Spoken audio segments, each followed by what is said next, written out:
જેનું નામ માત્ર લેવાથી પુણ્ય મળે છે તે તાપી માતાની શનિવારે સાલગીરી હોવાથી ઠેર ઠેર ઉજવણી કરવામાં આવી હતી।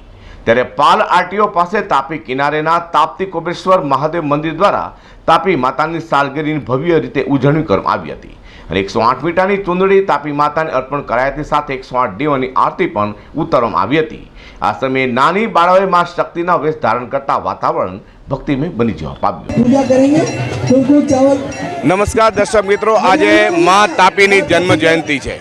ગંગાની અંદર તો આપણે સ્નાન કરીએ ત્યારે પુણ્ય મળે, પરંતુ તાપી નદી જે ફક્ત નામ લેવાથી પુણ્ય મળે તે તાપી માતાની આજે જન્મ જયંતિ છે। ત્યારે આપણે પાલ સ્થિત આરટીઓની આગળ આવેલા તાપી કિનારે કોબેશ્વર મહાદેવ મંદિરની અંદર છે। અહીંયા ભક્તજનો ઉપસ્થિત છે। નાની નાની બાળાઓ માં શક્તિના સ્વરૂપ ધારણ કર્યું છે। આવો અહીંયા જે કરતા છે આપણે તેમને મળીએ। નમસ્કાર રાજુભાઈ, તાપી માતા આજે તાપી માતાનો જન્મ ઉત્સવ છે અને અમને ખૂબ અભિમાન છે તાપી માતાનું પણ। સુરત નગરીમાં વારંવાર જન્મ લાવીને તાપી માતાને શરણ મારાવ એટલું હું તાપી માતાને આભાર માનું છું। આજે આપનું નામ? સુનિલભાઈ ચપટવાલા। આજે તાપી માતાની જન્મ જયંતિ છે। જન્મ જયંતિ છે। તાપી માતા આપણી જીવાદોરી છે। આપણે વર્ષોથી એમની પૂજા કરતા આવ્યા છે। તાપી માતાને સતત નમન મારા। તાપી માતા છે તો આપણું જીવન છે, જલ એ આપણું જીવન છે। જય તાપી માતા। અમે વર્ષોથી અમે તો દરિયાઈ ખેડૂત છે ને તાપી માતાની વર્ષોથી સેવા કરતા એવા છે। આ સુરતની જીવાદોરી એમ કહેવાય છે કે તાપી માતા સૂરજની હતો, તારાની હતા પૃથ્વી પર, ત્યારે જઈને આ તાપી માતા ઉતર્યા હતા। પુરાણોમાં આનો ઉલ્લેખ છે ને નદીઓમાં બધા પુરાણોમાં લખેલ છે કે તાપી માતા સૌથી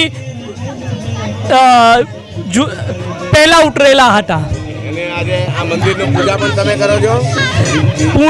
પૂજા તો નહીં, બ્રાહ્મણ બીજા છે, અમે લોકો બધા સમયસેવક છે ને અમારું આખી ટીમ જે વિશેષ રીતે કાર્યરત રહે છે। દરેક વખતે દર અમાસના દિવસે અહીંયા ભૂખ્યાને ભોજન આપીએ છીએ, ભંડારો કરીએ છીએ, નાની મોટી સમાજ સેવાઓ કરતા રહીએ છીએ। કોવિડમાં બી અમે 57 દિવસ અન્ન ક્ષેત્ર ચલાવ્યું હતું। આજે આપનું નામ? ધર્મેશભાઈ બજરંગ મારું નામ।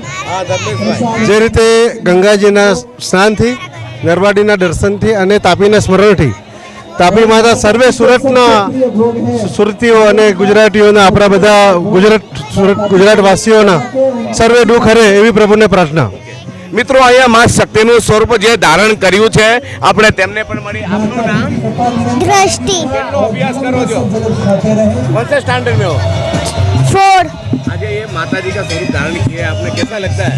अच्छा। अच्छा नहीं? आज विश्वा। वो कहो जो माँ तापी नो जन्म दिवस છે આજે। આપનું નામ? विधि। હા, તમે કયું સ્વરૂપ ધારણ કર્યું છે? तापी मानो। તાપી માતાનું। તમારા આશીર્વાદ લેવા આવ્યા છે બધા।